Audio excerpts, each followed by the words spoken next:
For most of the Diddy case, he just looked like a jealous psychopath. And he still looks like that. But now the state just put the nail in his proverbial coffin. He's definitely getting charged with the RICO case for that Cassie video. Now, this is someone, Reed, who was a security guard at the Intercontinental Hotel. That is where security footage captured Sean Combs knocking Cassie Ventura, his girlfriend at the time, to the ground, kicking her, dragging her. It's a scene the jury has seen a few times, but the story that we got from Garcia is significant because it is a potential allegation of bribery. And this is an underlying crime for the racketeering conspiracy charge, Reed, that there is a pattern of criminal activity that was being conducted by Combs and his employees, and they also have to prove that there are two underlying crimes there that were part of this. Bribery is one of them. What Eddie Garcia said happened is that Combs' assistant at the time, Christina Coram, reached out to him and she wanted to know what was on this tape. They wanted to get a hold of it. She said that Combs had been intoxicated. He didn't remember what had happened and she wanted to know what they were dealing with. Garcia said that at the time he told her, off the record, it's bad, but he was 24. He was just a security guard. He said that he didn't have any way to get this footage to secure it for them. But the story we ended up hearing is that he reached out to a supervisor of his who decided to get that footage for Sean Combs. And also during all this, Combs was getting on the phone with Garcia and calling him Eddie, my angel, telling him that he knew that he could help. Ultimately, they did get Combs that footage, handed it over to him. Combs gave them $100,000 for that. And Garcia recounted how he went to Combs' apartment. One of the bodyguards was there, and so was Christina Coram, his assistant, as Combs counted the money, gave Garcia some tea because Garcia said he was so nervous that his voice was cracking and he told them he wasn't feeling well. So we're also seeing how there were other employees who were part of this attempt to cover up the apparent assault that happened on Cassie Ventura at that hotel room. And that's how they get him right there. This is a bad look for Diddy in terms of them trying to prove a criminal enterprise. For most of the case, it's been a focus on Diddy's relationship with Cassie. People saying they felt threatened. Things that Diddy did or made people feel like they were coerced into doing. But now they're using the video of Cassie and this bribery claim as evidence, and the video as evidence of his influence. You know the video is out there. You know it looks bad for you. So in order to not tie yourself directly to it, you have your assistant reach out. Do a little filler, see if you can get the video. That's the influence part that they've been alluding to this entire time. And then you get on the phone and say, hey, I need that tape. I'm a high profile celebrity. This is bad for my image. I'll give you some money. That's more influence. Knowing you have the power and the money to offer a bribe for the tape. I've been watching Raising Kanan and I can literally see this play out. It's like straight out of a movie or a TV show. When he blew up Kid Cudi's car, they tried to get that thrown out.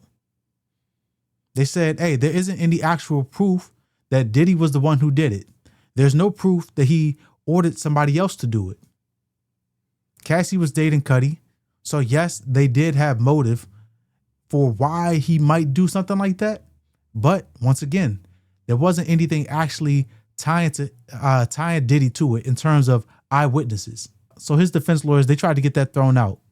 But even in the Cudi situation, he forced his assistant to go with him. She said that he had a gun. That's coercion. But in my opinion, that wasn't necessarily enough for a RICO charge. Kidnapping, maybe. But RICO, not quite. But this testimony by the security guard at the hotel, this is more in line with proving just that, proving a RICO. You got your assistant involved. You got your security involved. The state said you use your power in business to make people do things you wanted them to do. You have your assistant calling them. You have your security guard escorting the guy around. And getting that tape, which I believe they found at one of his houses during the raid, it directly tied him to it. You using your influence to get the tape and then stash it. What the reporter didn't mention is where was Cassie in all of this while Diddy was trying to get the tape after kicking her ass. So this is an article from ABC News. It says, once he got to the designated location with the thumb drive containing what he said was the only copy of the video, Garcia told the court that someone who introduced himself as Combs' bodyguard brought him up to an apartment.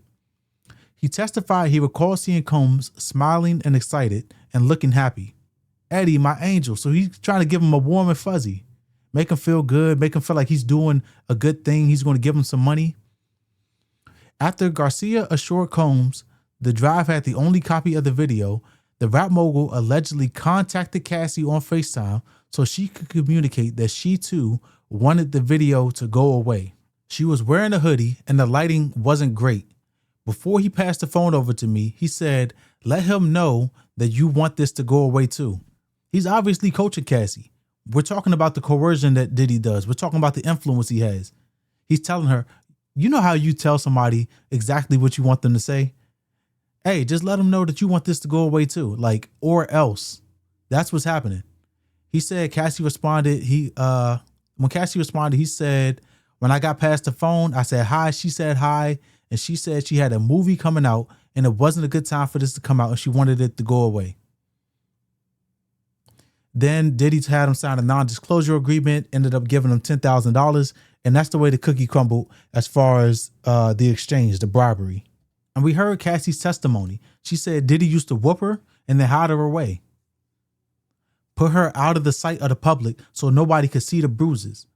Nobody knew what was going on. The people around them knew, the security guard knew, but the public didn't know because, as he said, he was trying to protect his image. Now, he's not necessarily on trial for assaulting Cassie, but he's covering up the assaults using money, using influence, using the people that work for him. And that is where you're getting this RICO charge.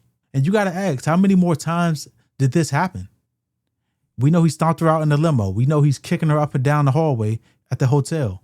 This dude has no regard for Cassie because he knew he could just use her as a T and do whatever he wanted and get away with it as long as he had the money. I don't know how his team is going to dig themselves out of this hole, but every new piece of testimony looks like another nail in Diddy's coffin. He might just be getting that life sentence.